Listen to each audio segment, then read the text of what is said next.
Salut à tous, alors voilà ma nouvelle machine de soudage par point pour toutes sortes d'accus, des 18650, des NiMH, de batteries, de perceuses, enfin tout ce que vous aurez avec des languettes à souder par point. Alors avant j'avais acheté ça qui semblait plutôt sympathique puisque la batterie était intégrée, deux belles électrodes et une puissance réglable. Mais même à puissance maximum, eh bien, ça soude très très mal. Donc, eh bien, voilà, un achat pour rien. On voit que celui-là fait à peu près 250 grammes, celui-là fait 4 kg et se branche directement sur le secteur. Il y a une sélection de la pression avant d'avoir l'impact. Il y a également une sélection ici si on veut une ou deux impulsions et puis un courant de 0 à 100%. On nous parle de plusieurs milliers de watts. On verra, je ne l'ai pas encore branché. Qu'est-ce qu'on a dans le package avec cette machine? Eh bien, on a tout ça. Et tout le package coûte à peu près 90 euros. Moi, je l'ai acheté sur eBay. C'était pas forcément plus intéressant chez Banggood ou AliExpress avec les frais de port. Là, l'intérêt, c'est que c'était livré d'Espagne, franco de port. On a donc deux fusibles de rechange, 4 pins en cuivre qui vont se fixer ici pour pouvoir faire l'impact, une petite clé Allen pour fixer ces pins, un support qui permet de mettre 4 accus 18650 et les souder d'un côté et de l'autre. Il y a également une pédale à pied qui va se brancher ici pour déclencher l'impact au pied.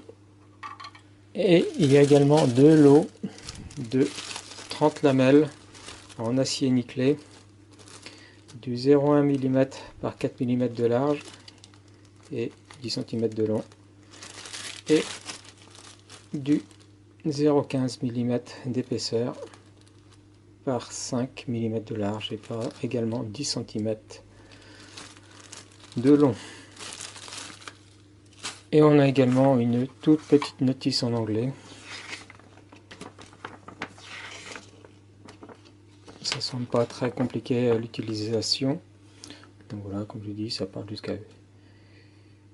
800 ampères sur le secondaire, 15 ampères sous 220 volts, ce qui ferait dans les 3000 watts, admettons. Et puis voilà, les deux éléments à régler si on veut un ou deux pulses. Qu'est-ce qui est conseillé en force pour le sélecteur qui est dessus?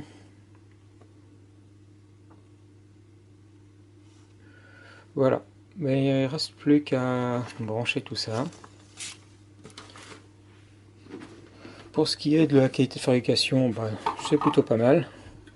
On distingue par ces ouïes le gros transformateur avec un secondaire avec des câbles en cuivre de moins 6 mm². L'électronique semble uniquement ici et le reste semble plein de vide. De toute façon, je le démontrerai comme d'habitude. Enfin voilà, ça fait quand même un beau bébé effectivement qui fait dans les 4 kg. Il ne reste plus qu'à brancher ça et faire un essai. A tout de suite. Alors voilà les pins de visser, rien de compliqué là-dedans. On vérifie juste que ce soit au même niveau. Je l'allume. Comme on voit, ils ont eu la bonne idée de mettre une lumière dessous qui va permettre de voir de façon sympathique ce qu'on fait. Et je m'apprête à faire un essai sur ces deux éléments que j'ai mis dans le support. On peut supposer que les indications qui sont ici, paramètres 52, c'est pas la même mais ça ressemble, donc on va essayer de mettre 50 et 2 pulses également. Donc ici j'ai le 4 qui clignote, je mets plus pour mettre, et maintenant ça me fait clignoter le deuxième chiffre que je ne change pas, et là je pourrais mettre un pulse, mais puisque c'est 2 pulses qui est indiqué, ben on va remettre 2 pulses. Donc voilà, je suis paramétré comme indiqué, 50% de puissance et 2 pulses. Je mets ma bande, et effectivement quand on lève, ici je ne sais pas à quelle pression je suis réglé, parce qu'il n'y a pas franchement d'indication de curseur. Ouais, c'est quand même assez étonnant. Il n'y a pas franchement de curseur, on peut le tourner autant qu'on veut.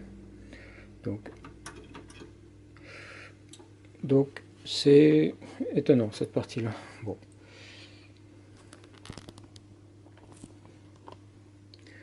À revoir. Mais ça semble bien. Et là, j'ai fait que 2 impacts. Et on voit qu'avec seulement 2 impacts, et ben c'est, je fais pas semblant de tirer, c'est vraiment très bien fixé. Donc, et ben, je suis super content. C'est bien mieux que sur ce truc-là où ça tenait vraiment rien du tout. Je vais finir ma soudure. D'abord, je pense que c'est plus pratique de faire la coupe avant. Alors pour le couper, rien de mieux qu'une pince coupante. Voilà. Et il n'y a plus qu'à.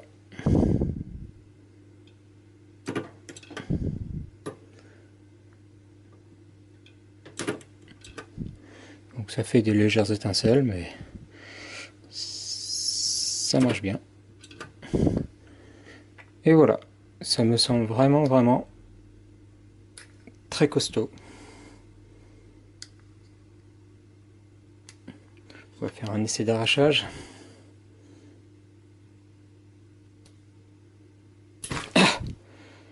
Donc il a fallu que je mette une force d'arrachage très conséquente pour que ça se déchire. On voit bien que c'est bien accroché à cœur parce que ça a bien arraché la lamelle.